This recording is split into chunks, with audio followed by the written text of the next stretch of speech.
हमारे प्रथम पंक्ति में विराजमान हमारे सभी अतिथियों का साहित्य भेंट कर अभिनंदन करें।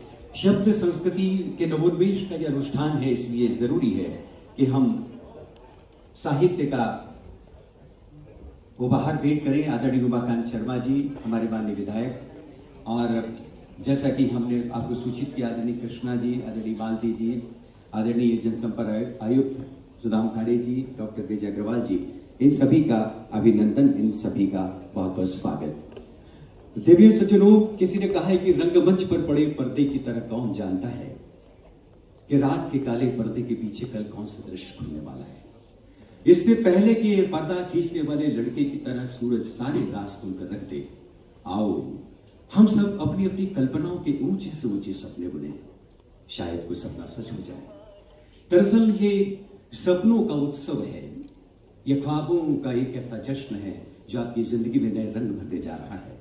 और ऐसे इस उत्सव को बहुरंगी बनाने के क्रम में, जैसा कि आप सब जानते हैं, 3 दिनों का एक लगातार ऐसा सिलसिला वैचारिक की तरह बनाने की हमने कोशिश की है, जिसका मंगलाचरण आप देख रहे थे डॉक्टर कुमार विश्वास और माननीय मुख्यमंत्री मोहन यादव जी की उपस्थिति से होने जा रहा है।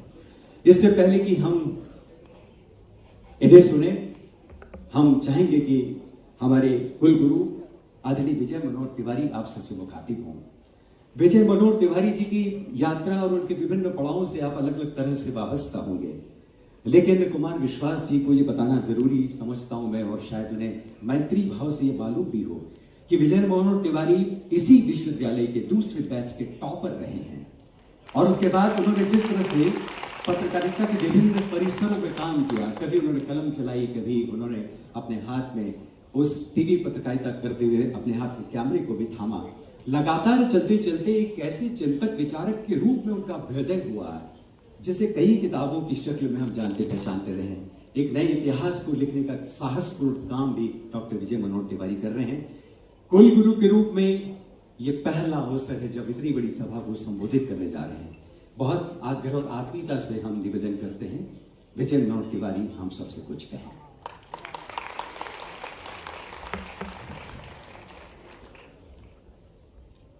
मेरे प्रिय विद्यार्थी मित्रों, अपने अपने सीट बेल्ट बांध लीजिए, गहरी सांस लीजिए, क्योंकि अगले ये 3 दिन हमारा सत्र एक पूरे जीवन की एक अद्भुत यात्रा पर उड़ान भरने वाला है। आप सब 20 राज्यों से ये विद्यार्थी यहाँ आए हुए हैं। हमारे सारे विश्वविद्यालय परिवार के क्रू मेंबर हमारे साथ में हैं, और 2 बहुत अनुभवी पायलट इस सत्र को टेक ऑफ करने के लिए मंच पर हैं। आदरणीय कुमार विश्वास जी और महापरिषद के अध्यक्ष हैं, मध्य प्रदेश के मुख्यमंत्री के रूप में निडर नायक डॉक्टर मोहन यादव। मैं आप दोनों का बहुत स्वागत करता हूं। मित्रों, दूसरे बैच में इस विश्वविद्यालय में मैं गांव से पढ़ने के लिए आया था, और अपनी पढ़ाई पूरी करके मैं मीडिया में चला गया बहुत सालों बाद। लेकिन इस पद के लिए, विश्वविद्यालय में इस उत्तरदायित्व के लिए मुझे योग्य समझा गया, तो मैं समझता हूं कि सबसे पहले मुझे आभार प्रकट करना चाहिए मध्य प्रदेश शासन का, आदरणीय मुख्यमंत्री डॉक्टर मोहन यादव जी का। मुझे अभी 6 महीने हुए हैं, और जब मैं आया तो सत्र समापन की तरफ था। मेरे पास काफी समय था। ये परिसर नया है, 2 साल पहले यहाँ शिफ्ट हुए हैं, काफी समस्याएं हैं यहाँ। हमने पौधारोपण करने के लिए एक प्लानिंग की। वानिकी विशेषज्ञ सुदेश वाघमारे जी 2 महीने गर्मी में यहाँ तपे हैं, और उन्होंने इसकी पूरी मैपिंग करके बताया कि 6000 पौधे लगाने की गुंजाइश उन स्थानों पर है जहां कभी निर्माण नहीं होने हैं फ्यूचर में। हमने 1111 पौधे लगाने का एक अभियान पूरे विश्वविद्यालय परिवार ने शुरू किया।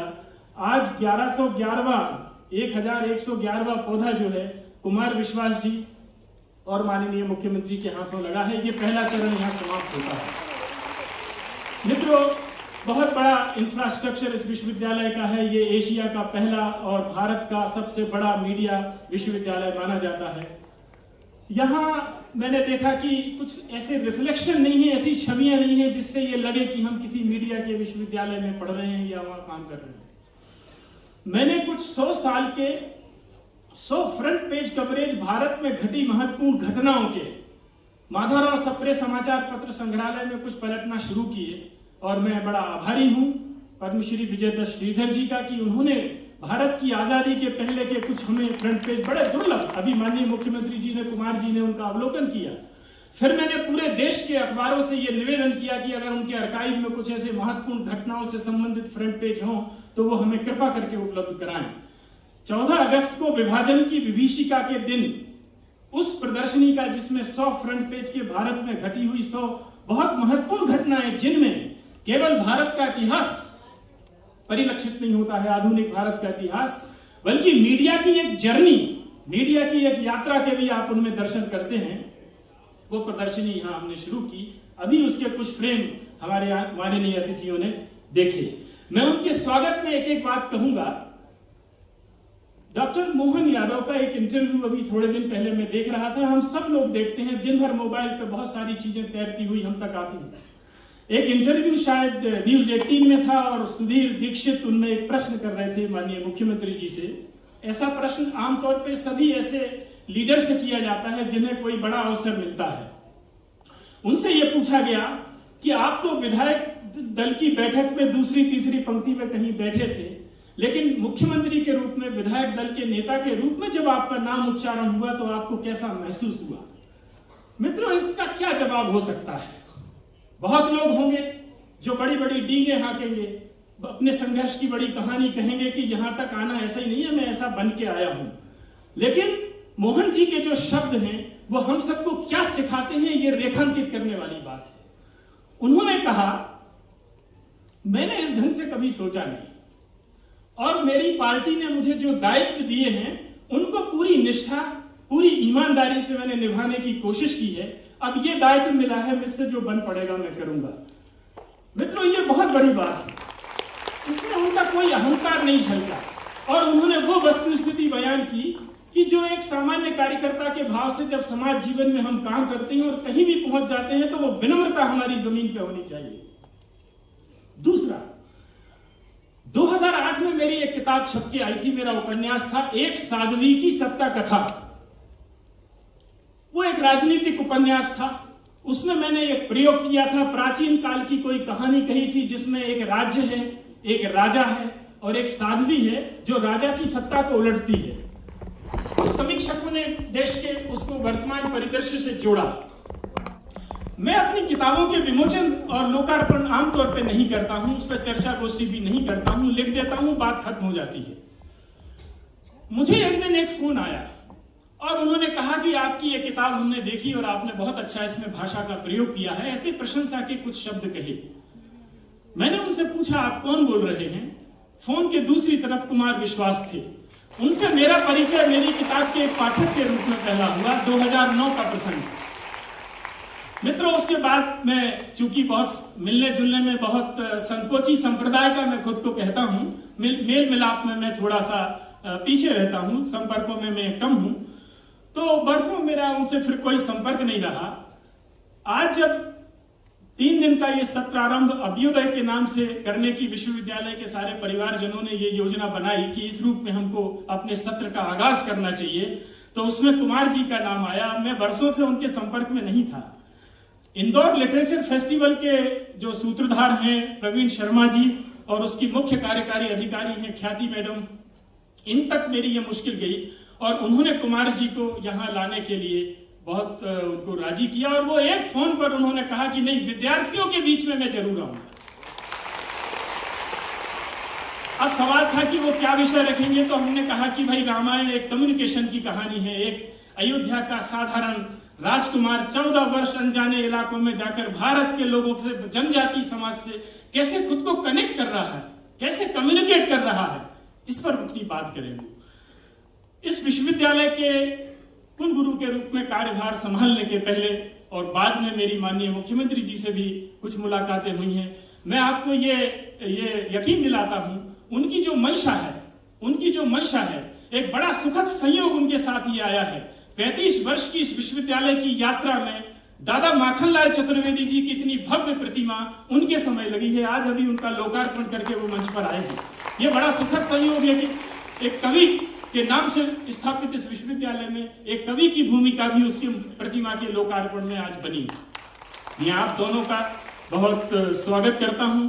माननीय मुख्यमंत्री जी ने ये आश्वस्त किया है मुझे कि इस विश्वविद्यालय को आधुनिक काल की जो आवश्यकताएं हैं मीडिया की, आर्टिफिशियल इंटेलिजेंस, डीप फेक और साइबर सिक्योरिटी से लेकर जितने भी नए कोर्स, नए पाठ्यक्रम, नई कार्यशालाएं, बिल्कुल नए थॉट पर, नेक्स्ट लेवल पर विश्वविद्यालय को ले जाने के लिए जो आवश्यक कदम होते हों, उन्होंने मुझे फ्री हैंड किया है कि वो मैं करूं यहां पर।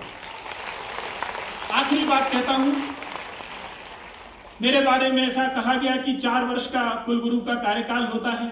जब मैंने काम संभाला तो मैंने देखा कि हर महीने शनिवार, रविवार, जयंती, पुण्यतिथि मिलाकर औसत 10 छुट्टियां हैं।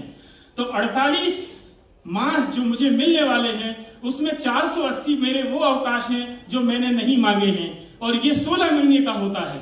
तो कुल मिलाकर मेरे पास लगभग 2.5 साल का समय है। 6 महीने गुजर चुके हैं, नए सत्र के शुभारंभ बेला में हम हैं। मैं ये विश्वास दिलाता हूं मेरे विद्यार्थी मित्रों को कि यहाँ पूरी ऊर्जा और पूरा समय केवल अपने अध्ययन में लगाएं। निरंतर अपने माता पिता, अपने पूजनीय माता पिता का चेहरा अपनी स्मृतियों में रखें और पूरा समय केवल पढ़ाई में खर्च करें। हमारे आसपास बहुत सारे लोग हैं जो कारतूस लेके घूमते हैं, उनके पास बंदूक नहीं है। किसी के पास बंदूक है, वो दोनों मिल जाते हैं। अब वो दोनों मिलकर किसी कंधे की तलाश करते हैं, उसमें चलाने के लिए कोई चौथा दिमाग निशाने ढूंढता है। मैं आप सबसे ये अपेक्षा करूंगा कि पूरे पत्रकारीय कैरियर में अपने यहां से निकलने के बाद कंधा भी आपका हो, बंदूक भी आपकी हो, कारतूस भी आपके हो, और अपने बुद्धि विवेक से निशाना भी आप खुद लगाएंगे। हमारे कंधे उधार के लिए नहीं है, हम किराए पर अपने कंधे किसी को नहीं देंगे। हमारा बुद्धि विवेक होगा, हम ना इस पक्ष में हैं ना हम उस पक्ष में हैं, हम देश के पक्ष में हैं, और जो राष्ट्र के पक्ष में होगा हम उसके बगल में खड़े हैं। ये राष्ट्र आपसे बहुत बड़ी अपेक्षाएं करता है मित्रों।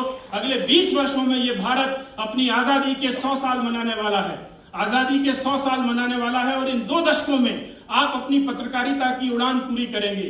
तो मित्रों, अगले 3 दिन 10 महत्वपूर्ण सत्रों में ये पूरा सत्र आरंभ है, इसकी जबरदस्त उड़ान शुरू होने वाली है। ये उद्घाटन सत्र केवल टेक ऑफ करने के लिए है। इसके बाद हम अगले 3 दिनों में 35,000 फीट की ऊंचाई तक उड़ेंगे, हर विषय के विहंगावलोकन करेंगे, और पूरे साल एक-एक क्लास में, एक-एक प्रयोग में, हर चीज में अपनी पूरी मन और प्राण से केवल अपने भविष्य को अपने सामने रखेंगे।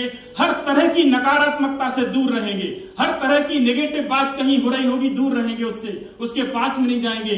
हमारी ऊर्जा क्षरण करने के लिए नहीं है, हमारी ऊर्जा सर्वोत्कृष्ट कार्यों के लिए है। जितना हम लगा पाए, हमारी अंजलि भर जितने प्रयास हम इस देश के लिए कर पाए। ये देश 1200 वर्षों में बहुत सारे कष्टों से होकर गुजरा है।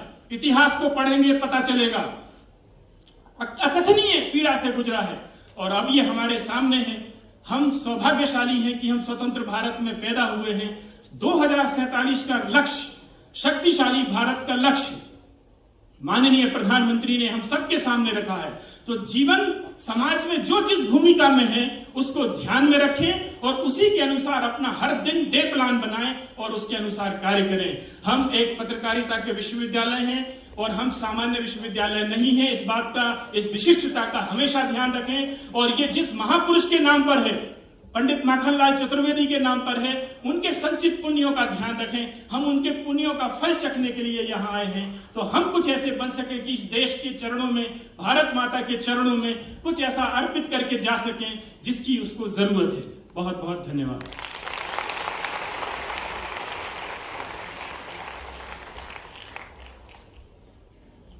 हम तो दरिया हैं, हमें अपना हुनर मालूम है, जहां से भी गुजरेंगे रास्ता हो जाएगा।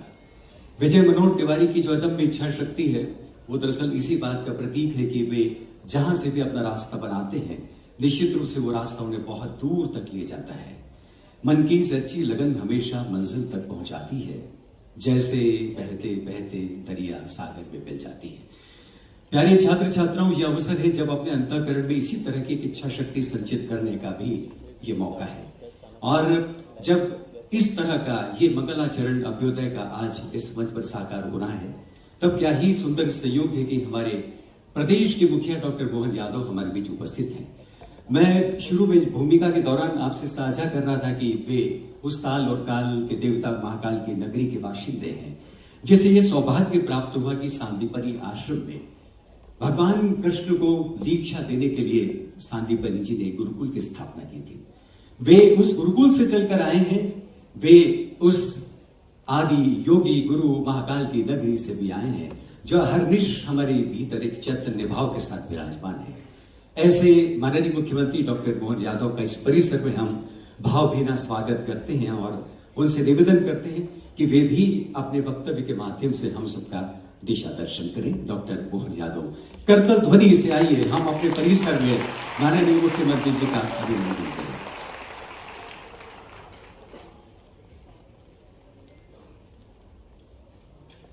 कार्यक्रम में मंच पर विराजमान देश के स्वनाम धन्य अद्भुत वक्ता, कवि, कई रोल में हम उनको देखते हैं। वो मूलतः विद्यार्थी परिषद के कार्यकर्ता भी हैं और बहुत सारे दायित्व उन पर रहे हैं। माननीय कुमार विश्वास जी, आपका मैं स्वागत करता, अभिनंदन करता। आज के इस कार्यक्रम में कुलगुरु विजय मनोहर तिवारी जी, आपने बहुत अच्छे से, वैसे तो आप लेखन के अद्भुत एक प्रतिभा संपन्न व्यक्तित्व के नाते से जाने जाते हैं, लेकिन आप भाषण इतना अच्छा देते हैं, आज मेरे को सुनकर और आनंद आया है। इसमें अच्छे से आप बात रखते हैं, अपनी बात का संप्रेषण का तरीका भी और विषय वस्तु का प्रकटीकरण भी आनंददायी है। मंच पर ही विराजमान प्रोफेसर पी शशिकला जी, मंच के सामने विराजे हमारे स्वनाम धन्य सभी महानपूर्ण हस्तियां, नाम बोलूँगा तो थोड़ी धृष्टता हो जाएगी, छूटने में गड़बड़ होगी। सभी माननीय मंत्री, विधायक, हमारे सभी आगंतुक अतिथिगण और इस अवसर पर मौजूद सभी प्यारे विद्यार्थियों, पत्रकार साथी, महापौर जी से लगा करके बाकी सारे मित्र, मैं आज ये सोच रहा था कि केवल सुनने के लिए मैं आया हूँ, लेकिन सच में अभ्युदय 2025, तो अभ्युदय 2025 तो मेरे समझो अभ्युदय आज से हुआ है या इसका प्रारंभ कहाँ से हुआ है, ये थोड़ा सा एक यक्ष प्रश्न भी है। और जब पत्रकारिता की जगत में बात करते हैं तो हमको हर काल हर युग में पत्रकार, उनकी प्रति भावना, उनकी भूमिका, वैसे नायक, ऐसे कई प्रकार के अलग अलग हमको ये घटनाक्रम निगाह में आ जाते हैं। अब हमको कठिन प्रश्नों का कोई कठिन उत्तर का साक्षात्कार देखने जाएं तो सबसे कठिन प्रश्नों के कठिन साक्षात्कार के भी कई उदाहरण हैं। एक कठिन प्रश्न यक्ष से होते हैं और युधिष्ठिर उसके उत्तर दे दे करके उनको संतुष्ट करने का वो साक्षात्कार भी अमर होता है, जिसके बारे में उस दौर से कैसे कैसे रास्ता निकलता है। एक खोजी पत्रकारिता के रूप में भी हनुमान जी को ले लो कि हमारी डिप्लोमेटिक जो भावना वो तो है, लेकिन वहाँ क्या क्या है, कैसा है, खोजी रिपोर्ट लेने के लिए हनुमान जी की जो भूमिका रामायण काल में दिखाई देती वो भी कमतर नहीं है। और पत्रकारिता आग में खेलते हुए जान पे हथेली पे लेके जाता है और जैसा रोल है वैसा कर लेता, बड़ा हो तो बड़ा दिखा देता, छोटा हो तो छोटा हो जाता है। ये जो अंदर की पत्रकारिता की उसकी एक अपने स्वरूप को कम ज्यादा करने की भी जो समय के साथ सिद्धता होती वो परिणाम लाती है। ऐसे कई घटनाक्रम देखते हैं, उन घटनाक्रम में एक चुनौती का जरूर है। पत्रकारिता के आदि गुरु के नाते से आमतौर पर अगर हम अतीत के काल में देखें तो वो भी भगवान कृष्ण के जन्म से जुड़ता है। जब नारद जी को पत्रकार के रूप में माना जाता है कि वो सूचना संप्रेषण के और उनकी पत्रकारिता का सब हम एक सहजता से मान्यता दे देते हैं। नारद जी से प्रश्न हुआ कि नारद जी, आप तो 24 घंटे नारायण नारायण बोलते रहते हो, भगवान के अलावा कोई मुंह से निकलता नहीं, लेकिन आप ऐसे कैसे भगवान के भगत हो, कितना बड़ा पाप आप कर रहे हो। नारद जी ने कहा क्या हुआ? बोले आपने जो भगवान कृष्ण की जन्म की गिनती थी वो तो सबको मालूम था कि 8वें भगवान कृष्ण है। अब इसमें क्या बात है कि एक के बाद 6, 7 और 8 होता है, लेकिन आपने उसमें भी एक पाप कर दिया। वो पाप ये कर दिया जैसे हमको सबको मालूम कि तीली लगा दी गोले में और कहा इसमें 8वीं कौन सी, भगवान की गिनती देवता पता नहीं कैसे करेंगे, इसलिए तुम तो सबको मारो। और वो जो बच्चे जिनने आंख भी नहीं खोली है 9 माह गर्भ में रहने के बाद वो मांस का पिंड तो बाहर आया, उस मांस के पिंड की हत्या का पाप सारा नारद के सिर पे, क्योंकि जैसे वो जन्म लेता था माँ बाप के सामने पत्थर से मारा जाने वाला मांस का लोथड़ा और बिखरने वाला खून और हड्डियों, सही हड्डी तो है ही नहीं, मांस का जो टुकड़ा जिस रूप में दिखता है, तो ये कितना बड़ा त्रास है। बोली सारे पाप तो आप ही के सिर पे, क्या करा आपने, आप कैसे भगवान की बात करते हो, आप कैसे अपने आप को पुण्यात्मा धर्मात्मा क्या क्या कहते हो आप। नारद ने बहुत उत्तर दिया, नहीं मैंने तो भगवान के काम करा, मैं भगवान के काम के अलावा करते ही नहीं। अब ये नारद जी का तो उत्तर समझ में नहीं, नारद जी खोल के बताओ। उन्होंने कहा भैया मैंने भगवान का काम इसलिए करा, ऐसे करा कि एक तो भगवान जब प्रकट होते हैं तो भगवान कीमत तो मांगते ना, सरलता से आ जाते तो भगवान को कौन भगवान मानेगा। समाज के अंदर भगवान के आने की कीमत समाज को चुकाने के लिए मानसिक रूप से तैयार करना पड़ता है। और उससे बड़ी बात यह कि भगवान के प्राकट्य में जितने प्रकार से हम ये यत्न कर रहे हैं, ऐसे में कंस की भूमिका क्या है, वो कंस की भूमिका को भी तो हमको अपने ढंग से, जैसे आज की भाषा में बोलो कि पिक्चर बनाना और विलियन नहीं बनाओ तो पिक्चर में क्या आनंद आएगा, आएगा क्या। तो विलियन को तो विलियन जैसा कंस कहाँ तक जा सकता है कि ये अबोध बच्चों की, छोटे छोटे बच्चों की भी हत्या कर रहा है, तो ऐसे राजा से समाज घृणा करेगा। तो ये भगवान की तो वो भावना लाना है समाज के बीच में। तो ये भगवान के लिए मैं भक्ति नहीं कर रहा था तो और क्या कर रहा था। भगवान के लिए तो खाना छोड़ना पड़ता है, घर छोड़ना पड़ता है, भगवान की भक्ति के लिए तो सब कुछ त्यागना पड़ता है। हमारे अपने आप पे कितने कष्ट उठाना पड़ता है। तो जो समाज सोचे, लेकिन मैंने समाज के बजाय भगवान पे ध्यान केंद्रित किया कि भगवान आएंगे और कंस को मारेंगे, इसलिए कंस की सारी क्रूरता जितनी है समाज में लाने के लिए मैंने वो जो अपना रोल अदा किया। अब बताओ मैंने भगवान का काम किया कि नहीं किया। तो अब अपन ये नारद जी की बात से सहमत हो तो आप अंदाज लगा सकते हो ताली वाली बजा करके। उनका अपना जो भगवान के प्रति भाव था, भगवान की विराटता बताना, तो दूसरे की भी तो ध्यान जाना ही चाहिए ना, दूसरे की भूमिका पे। और जब मैं आज माखनलाल चतुर्वेदी जी के इस पत्रकारिता के इस विश्वविद्यालय में आया, सच में मैं पहली बार ही आया भवन बनने के बाद, और ये पत्रकारिता संस्थान की बहुत अच्छी साख पूरे देश भर में अलग प्रकार से। और ये जितनी बड़ी इसकी अच्छी साख है, उतने अच्छे कुलगुरु का चयन भी हमने किया, हमें इस बात का आनंद मिला। और सोने पे सुहागा कि आज के अभ्युदय का उद्घाटन भी कुमार जी से हो रहा है, क्या आनंद है हमारा। वक्ता वो जिसको सुनने के लिए पीछे पीछे श्रोता आ जाए, जबरदस्ती बिठा के सुनाओ तो क्या सुनाओ, क्या फायदा। ये आनंद आना चाहिए कि नहीं आना चाहिए हमारे लिए। आपको मेरी बात से सहमत तो दिखना भी चाहिए।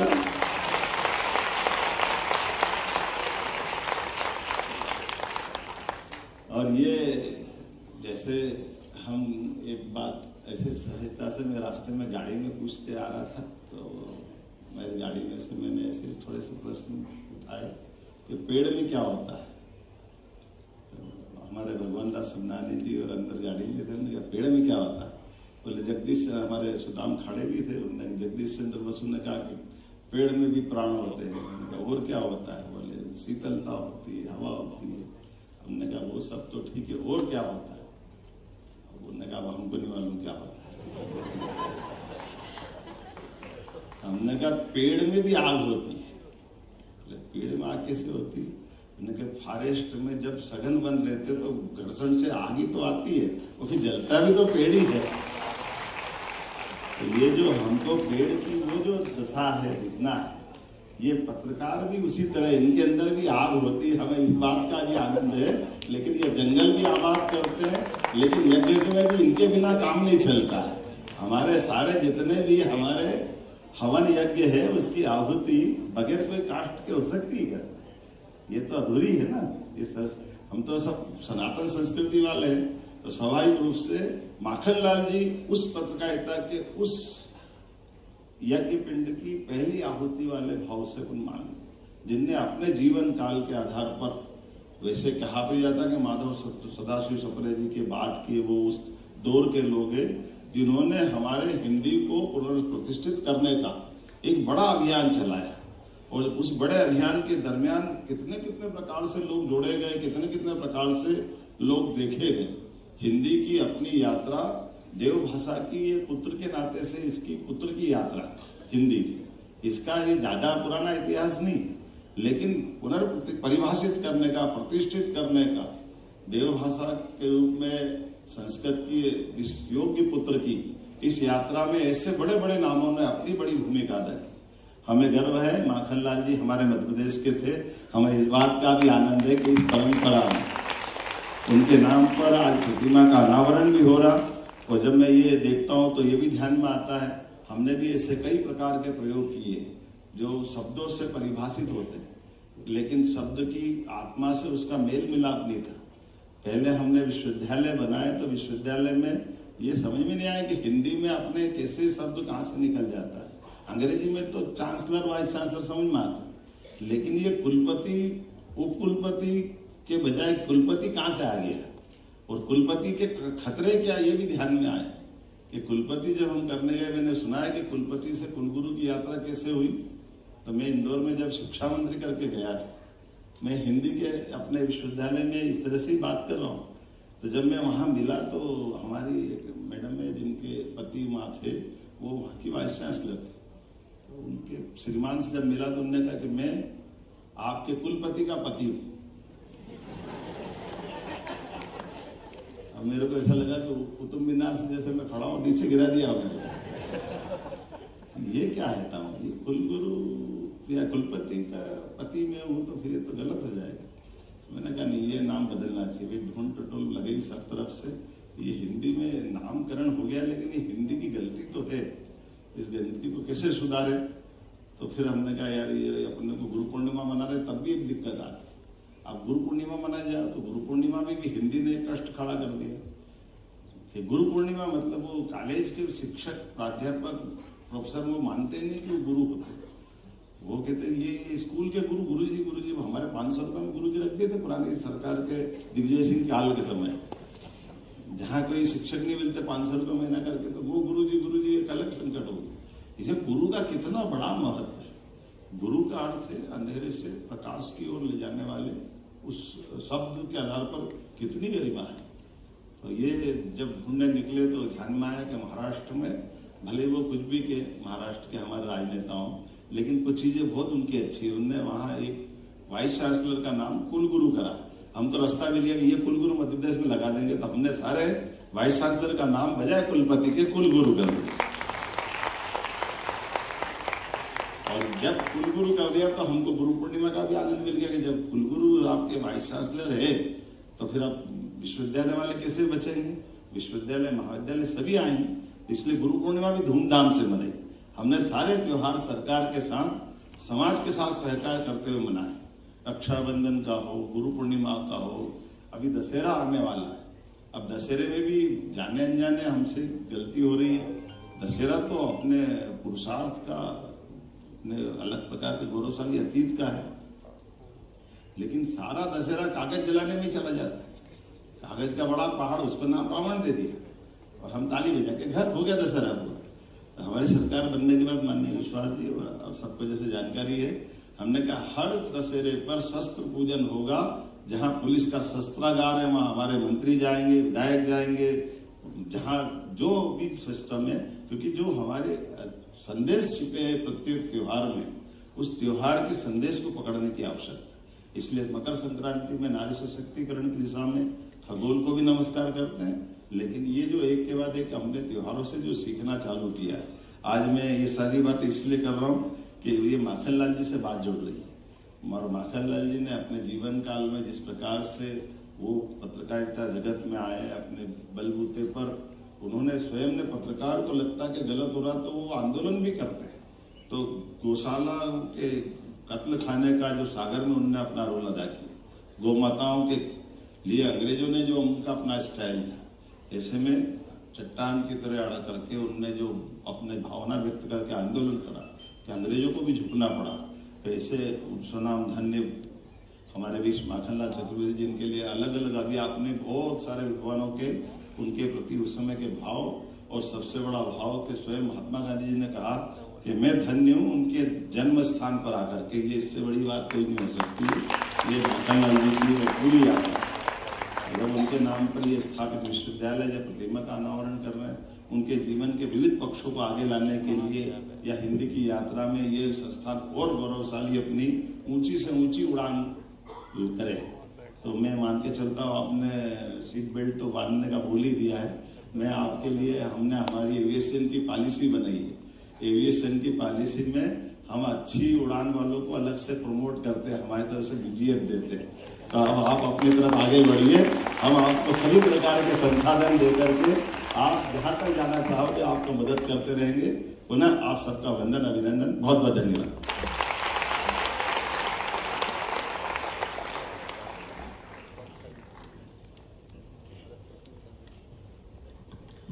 धन्यवाद।